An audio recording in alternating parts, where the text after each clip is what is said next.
Episode की शुरुआत वहीं से होती है जहां पिछला एपिसोड खत्म हुआ था। प्रिंसिपल यागा गोजो से कहते हैं, सुनो गोजो, यूजी को एक रूम दे दो और स्कूल की सिक्योरिटी और बाकी जरूरी रूल्स भी अच्छी तरह समझा देना। मुबारक हो बच्चे, तुम टेस्ट पास कर चुके हो। जुजुत्सु टेक में तुम्हारा स्वागत है। इस तरह यूजी ऑफिशियली जुजुत्सु हाई का स्टूडेंट बन जाता है। सीन शिफ्ट होता है हॉस्टल की तरफ, जहां यूजी मेगुमी के साथ चल रहा होता है। यूजी मुस्कुराते हुए कहता है, फुशिगुरो, लगता है अब तुम्हारी तबीयत पहले से काफी बेहतर हो गई है। मेगुमी थोड़े नाराज लहजे में गोजो से कहता है, स्कूल में और भी बहुत सारे खाली रूम्स थे ना। गोजो हंसते हुए जवाब देते हैं, देखो, जब लोग साथ रहते हैं तो एक दूसरे को समझने का मौका मिलता है। वैसे भी तुम दोनों को आगे हर मिशन साथ ही करना है, इसलिए पास पास रहना ही बेहतर है। मेगुमी सिर्फ इतना कहता है, मैं इसे और बर्दाश्त नहीं कर सकता। लेकिन यूजी बिल्कुल बेफिक्र होता है। वो सीधा मेगुमी के रूम में घुस जाता है और इधर उधर देखते हुए कहता है, वाह, तुम्हारा रूम तो कितना साफ और जबरदस्त है। मेगुमी बिना कुछ बोले उसके मुंह पर ही दरवाजा बंद कर देता है और फिर कहता है, मैंने कहा ना, मैं इसे और नहीं सह सकता। गोजो दोनों को देखकर हंस पड़ते हैं और कहते हैं, चलो सब कुछ ठीक से सेटल हो गया। हाँ, एक जरूरी बात, कल हम बाहर जाएंगे और फर्स्ट ईयर के तीसरे स्टूडेंट को लेकर आएंगे। अगले दिन सीन रेलवे स्टेशन पर शिफ्ट होता है। स्पीकर से अनाउंसमेंट होती है, शिबुया और शिनागा जाने वाली ट्रेन कुछ ही देर में प्लेटफॉर्म नंबर 1 पर आएगी। महफूज रहने के लिए पीली लाइन के पीछे खड़े रहें। इतने में एक लड़की ट्रेन से उतरती है और पूरे कॉन्फिडेंस के साथ कहती है, मैं आ गई हूँ, आखिरकार टोक्यो पहुंच ही गई। ये लड़की होती है नोबारा कुगिसाकी। दूसरी तरफ यूजी और मेगुमी उसका इंतजार कर रहे होते हैं। आइसक्रीम खाते खाते यूजी पूछता है, हमारे इंस्टीट्यूट में सिर्फ 3 फर्स्ट ईयर स्टूडेंट्स ही क्यों हैं? मेगुमी जवाब देता है, क्या तुम कभी किसी ऐसे इंसान से मिले हो जो शराब देख सकता हो? यूजी कहता है, नहीं। मेगुमी समझाता है, इसीलिए जुजुत्सु सरसर्स बहुत कम होते हैं। यूजी फिर पूछता है, लेकिन मैं तो बाद में आया था, फिर तीसरा स्टूडेंट कैसे हुआ? मेगुमी कहता है, क्योंकि नोबारा का सिलेक्शन तुमसे पहले हो चुका था। हमारे स्कूल में हर स्टूडेंट किसी न किसी अनोखी सिचुएशन की वजह से आता है। इसी दौरान गोजो उनके पास आ जाते हैं और कहते हैं, सॉरी, तुम लोगों को इंतजार करना पड़ा। यूनिफॉर्म मिल गई? यूजी अपनी नई यूनिफॉर्म दिखाते हुए कहता है, हाँ बिल्कुल फिट है, लेकिन इसमें हुडी क्यों लगी हुई है? गोजो मुस्कुराकर कहते हैं, अगर कोई चाहे तो यूनिफॉर्म में स्पेशल चेंजेस करवा सकता है। यूजी हैरान होकर कहता है, लेकिन मैंने तो कोई रिक्वेस्ट नहीं की थी। गोजो हंसते हुए जवाब देते हैं, तुम्हारी तरफ से मैंने कर दी थी। यूजी हंस पड़ता है, जबकि मेगुमी धीरे से कहता है, गोजो सर की इन हरकतों की आदत डाल लो।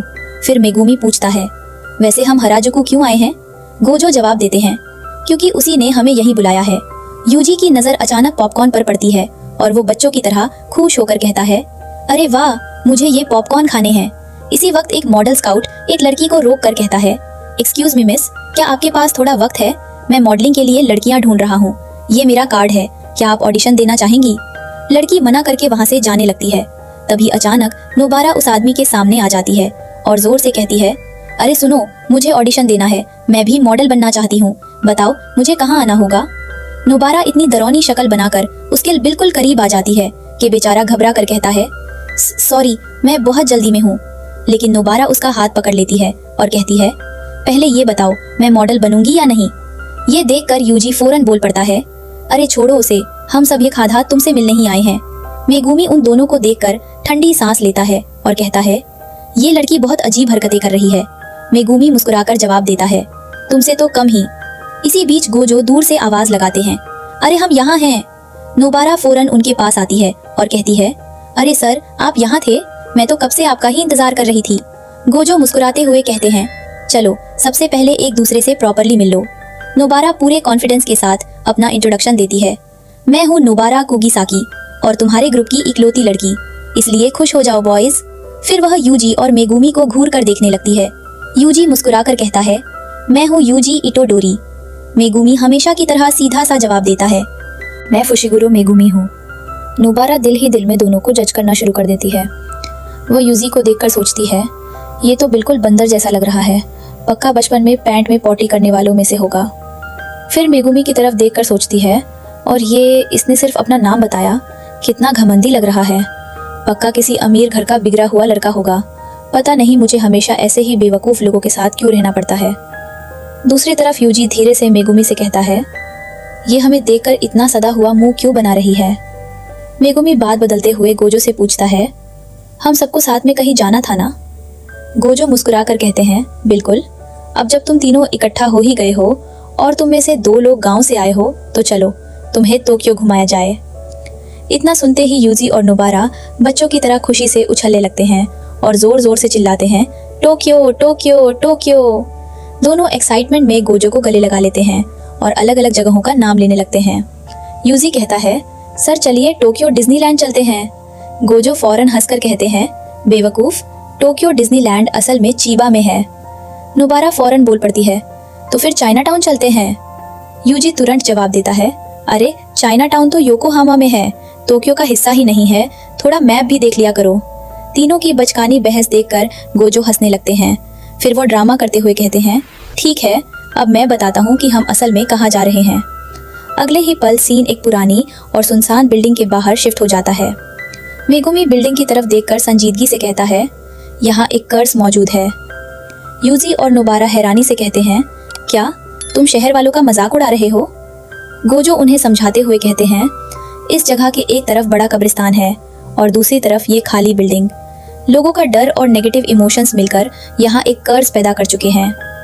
यूजी हैरान होकर पूछता है, मतलब कब्रिस्तान के आसपास ही ज्यादा कर्सेस होते हैं? मेगुमी फौरन उसकी गलत फहमी दूर करता है और कहता है, नहीं, मसला कब्रिस्तान नहीं होता, असल वजह लोगों का डर होता है। जहाँ नेगेटिव एनर्जी जमा होती है वहीं कर्सेस पैदा होते हैं। यूजी को बात समझ आ जाती है और वो कहता है, ओह, बिल्कुल स्कूल्स की तरह जहाँ स्टूडेंट्स का स्ट्रेस और नेगेटिव फीलिंग्स होती हैं। नोबारा हैरानी से यूजी की तरफ देखकर कहती है, एक मिनट, इसे अब तक ये बेसिक बात भी नहीं पता थी?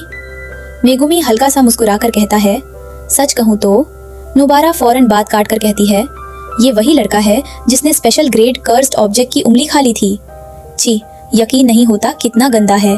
अरे बाबा, मुझसे थोड़ा दूर ही रहना। यूजी परेशान होकर कहता है, अरे ये क्या बोल रही हो? मेगुमी सीधा जवाब देता है, गलत तो नहीं कह रही। गोजो उन दोनों की नोक झोंक देखकर मुस्कुरा देते हैं और कहते हैं, अब मैं देखना चाहता हूँ कि तुम दोनों में कितनी काबिलियत है। समझ लो, ये तुम्हारा पहला सरप्राइज टेस्ट है। नोबारा और यूजी, तुम दोनों इस बिल्डिंग के अंदर जाओ और वहाँ मौजूद कर्स को खत्म करके दिखाओ। यूजी घबरा कर कहता है, लेकिन कर्स को तो सिर्फ कर्स्ड एनर्जी से ही मारा जा सकता है, मुझे तो जुजुत्सु यूज करना भी नहीं आता। गोजो उसकी तरफ देखकर कहते हैं, तुम्हारे अंदर पहले से ही कर्स्ड एनर्जी मौजूद है, सुकुमन की उन श्रापित उंगलियों की वजह से जो तुम खा चुके हो। हाँ, उस एनर्जी को कंट्रोल करना अभी तुम नहीं जानते और वो एक दिन में सीखना भी मुमकिन नहीं। इतना कहकर गोजो अपनी जेब से एक खास तलवार निकालते हैं और यूजी के हाथ में देते हुए कहते हैं, फिलहाल इसे इस्तेमाल करो। ये एक कर्स्ड टूल है जिसमें पहले से कर्स्ड एनर्जी भरी हुई है।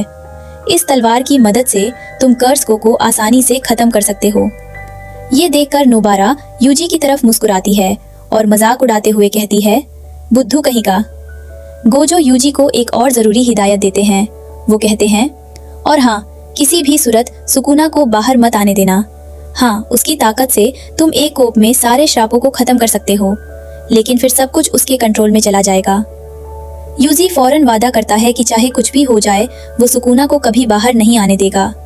इतने में नोबारा गुस्से में यूजी को जल्दी चलने के लिए कहती है और दोनों बिल्डिंग के अंदर दाखिल हो जाते हैं। बाहर खड़ा मेगुमी गोजो से पूछता है कि उसे उनके साथ क्यों नहीं भेजा गया। गोजो आराम से जवाब देते हैं कि तुम अभी तरह रिकवर नहीं हुए। मेगुमी फिर कहता है कि किसी मस कम किसी यूजी पर नजर रखनी चाहिए थी। गोजो मुस्कुराते हुए कहते हैं कि यूजी अपनी जगह ठीक है, लेकिन आज का असल मकसद नोबारा का इम्तिहान लेना है। वो देखना चाहते हैं कि उसमें एक असली जुजुत्सु सॉर्सरर बनने की कितनी काबिलियत और हिम्मत है। बिल्डिंग के अंदर जाते ही नोबारा शिकायत करती है कि टोक्यो आते ही पहला काम श्रापों से लड़ना मिल गया। फिर वो फौरन प्लान बनाती है कि दोनों अलग अलग फ्लोर्स चेक करेंगे।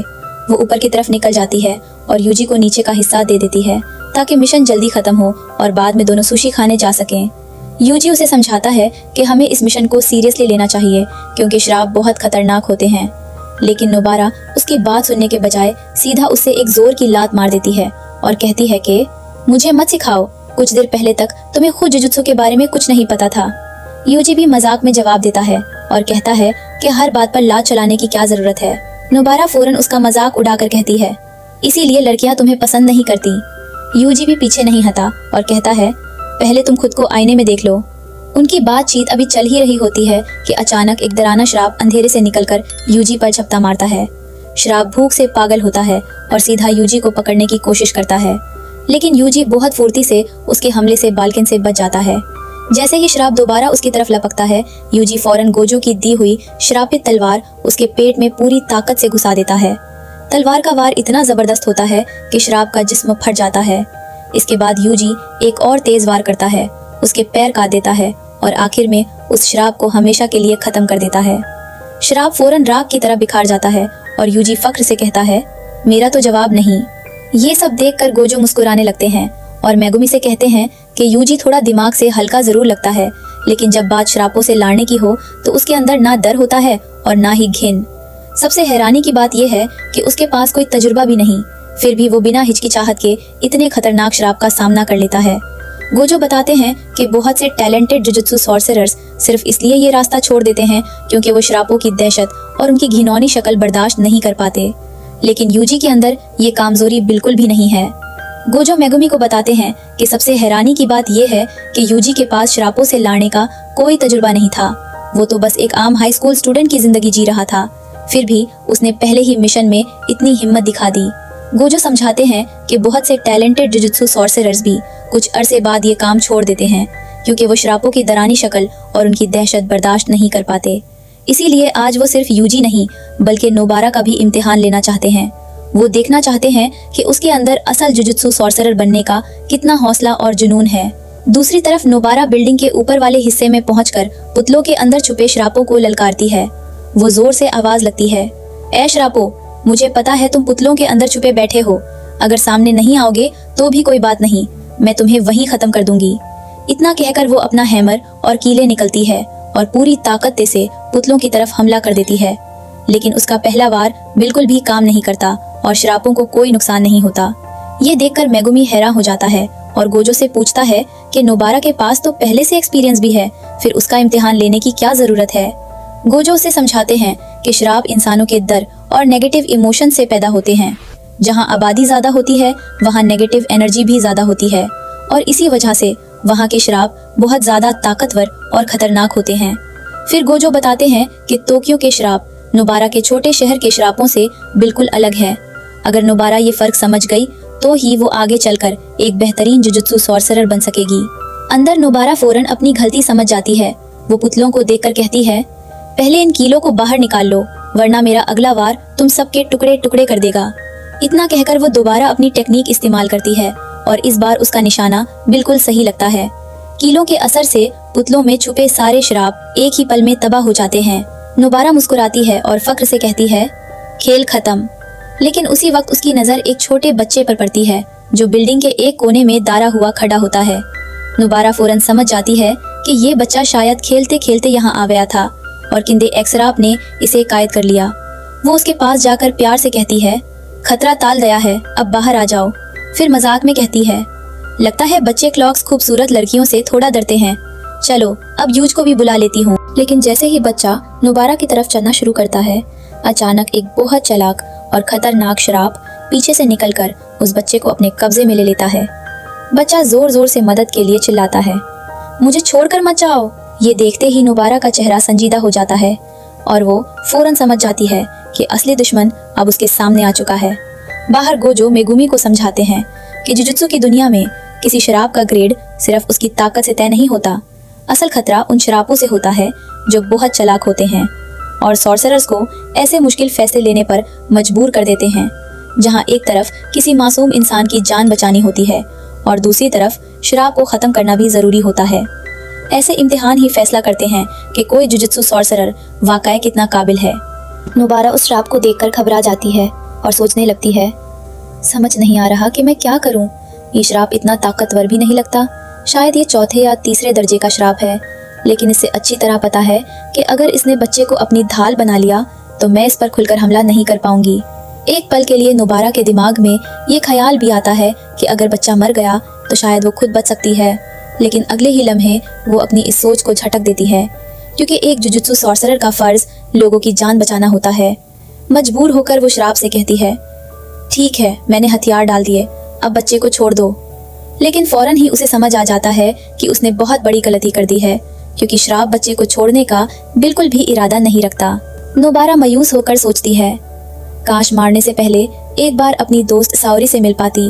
तभी अचानक दीवार के दूसरी तरफ से जोर का धमाका होता है और यूजी का हाथ दीवार को चीरते हुए अंदर आता है। अगले ही पल यूजी पूरी दीवार तोड़कर अंदर घुस जाता है और हंसते हुए कहता है, अरे यार, निशाना थोड़ा सा चूक गया। इसके बाद यूजी सीधा श्राप की तरफ दौड़ता है और अपनी जबरदस्त ताकत से उसका हाथ पकड़कर जोर से खींचता है और एक ही झटके में उसका हाथ काट देता है। श्राप का हाथ जमीन पर गिरते ही बच्चा उसकी गिराव से आजाद हो जाता है और यूजी फौरन बच्चे को अपनी तरफ खींचकर पूछता है, तुम ठीक तो हो ना? अपनी चाल नाकाम होती देखकर श्राप फौरन भागने लगता है। नोबारा तुरंत उसका कटा हुआ हाथ उठा लेती है और कहती है, बस मुझे इसका हाथ दे दो, अब ये बचकर नहीं जा सकता। इतने में श्राप बाहर निकलता है तो मेगुमी कहता है, इसे मैं देखता हूँ, लेकिन गोजो उसे रोक कर कहता है, रुको। यूजी बच्चे को संभालता है और बच्चा डरते हुए कहता है, मुझे बहुत डर लग रहा है। उधर नोबारा अपनी स्ट्रॉ डॉल टेक्निक शुरू करती है। वो श्राप के कटे हुए हाथ को अपनी घास की गुड़िया के साथ जोड़कर कहती है, एक हो जाओ। फिर वो अपनी कील जोर से गुड़िया में ठोकती है और उस टेक्निक का असर सीधा असली श्राप पर होता है। श्राप दर्द से जोर जोर से चीखने लगता है और कुछ ही लम्हों में उसका पूरा जिस्म फट जाता है और वो हमेशा के लिए खत्म हो जाता है। ये सब देखकर गोजो मुस्कुरा कर कहता है, अब समझ आया? यूजी हैरानी से पूछता है, सिर्फ टोक्यो में रहने के लिए तुमने अपनी जान दांव पर लगा दी? नोबारा मुस्कुरा कर कहती है, और नहीं तो क्या, कम से कम मैं अपने दिल की तो सुन रही हूँ। अगर मैं उस गांव में ही रहती तो मेरी जिंदगी मौत से भी बदतर होती। फिर वो दिल ही दिल में साओरी को याद करते हुए कहती है, साओरी, देखो मैं टोक्यो आ गई हूँ। अगर हम कभी यहाँ मिले तो मुझे वो बेकरी जरूर दिखाना जिसका तुम हमेशा जिक्र करती थी। इसके बाद नोबारा यूजी का शुक्रिया अदा करते हुए कहती है, अगर तुम वक्त पर नहीं आते तो शायद मैं मर जाती या इस बच्चे को नहीं बचा पाती, इसलिए थैंक यू। यूजी जवाब देता है, वैसे किसी इंसान की अहमियत उसके शहर या गांव से नहीं होती। नोबारा फौरन कहती है, ओए, मैंने तुम्हें थैंक्स बोल दिया ना, अब हमारा हिसाब बराबर है। इतने में बच्चा उनके पास आकर कहता है, मैं यही रहता हूँ, मुझे बचाने के लिए शुक्रिया। नोबारा फिर कहती है, मुझे बहुत भूख लगी है। जब मुझे भूख लगती है ना तो मेरा मूड खराब हो जाता है।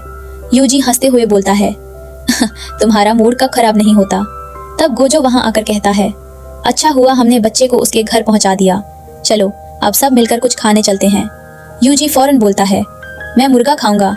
नोबारा कहती है, और मैं सुशी खाऊंगी। गोजो मुस्कुरा कर कहता है, आज जो दिल करे वही खाना, सब मेरी तरफ से। फिर वो मेगुमी से पूछता है, तुम क्या खाओगे?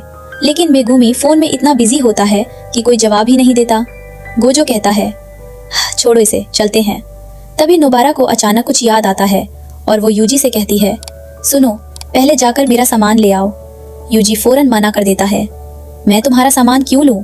अभी तो तुमने कहा था हमारा हिसाब बराबर हो गया। नोबारा फख्र से कहती है, हम मेरी शरापित टेक्निक की वजह से जीते हैं, इसलिए एहसान मानो। यूजी भी मजाक में कहता है, और मेरी जबरदस्त ताकत का क्या? नोबारा हंसते हुए बोलती है, वो ताकत जो तुम्हें गंदगी साफ करने से मिली। यूजी जवाब देता है, मैं पहले से ही इतना ताकतवर था, है ना फुशिगुरो? लेकिन मेगुमी चुप रहता है। यूजी पूछता है, अरे फुशिगुरो, तुम्हें क्या हुआ? तब गोजो हंसते हुए कहता है, ये इसलिए उदास है क्योंकि आज इसे लड़ने का मौका ही नहीं मिला। यूजी मजाक करते हुए कहता है, अरे बच्चे को बुरा लग गया। इसके बाद नरेटर बताता है कि जुलाई 2018 में west Tokyo city juvenile detention centre के ऊपर अचानक एक पहले दर्जे की बहुत खतरनाक शैतानी ताकत जाहिर हुई। हैरानी की बात ये थी कि इस बार उसका अजीब व अंधे जैसा रूप आम लोग भी देख पा रहे थे। सब लोग आसमान की तरफ देखकर हैरान हो रहे थे और पूछ रहे थे, ये क्या है? सिचुएशन इतनी सीरियस थी कि जुजुत्सु हाई ने फौरन अपने फर्स्ट ईयर के 3 स्टूडेंट्स को मिशन पर भेज दिया। लेकिन ये मिशन इतना खतरनाक साबित हुआ कि उनमें से एक स्टूडेंट अपनी जान गंवा बैठा। इसके बाद सीन वापस गोजो और सबकी तरफ आता है। नोबारा और यूजी खाने को लेकर बात कर रहे होते हैं। गोजो कहता है, चलो गिज़ा चलते हैं। ये सुनते ही यूजी खुशी से बोलता है, मैं तो घूमती हुई सुशी खाऊंगा। नोबारा हैरान होकर यूजी की बातें सुनती रहती है।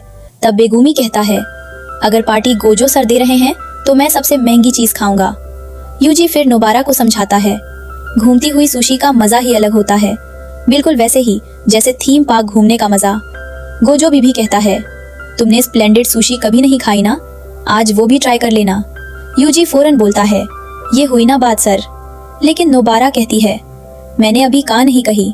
तब दी डिस्प्यूट्स कंडे कहता है, नोबारा तुम्हें पता है स्प्लेंडेड सुशी में सुशी बुलेट ट्रेन के जरिए सीधा तुम्हारे स्टॉप प्राइस आती है। ये सुनते ही नोबारा हैरान रह जाती है और यूजी ड्राइवर से कहता है, ड्राइवर हमें से स्प्लेंडेड सुशी रेस्टोरेंट ले चलिए।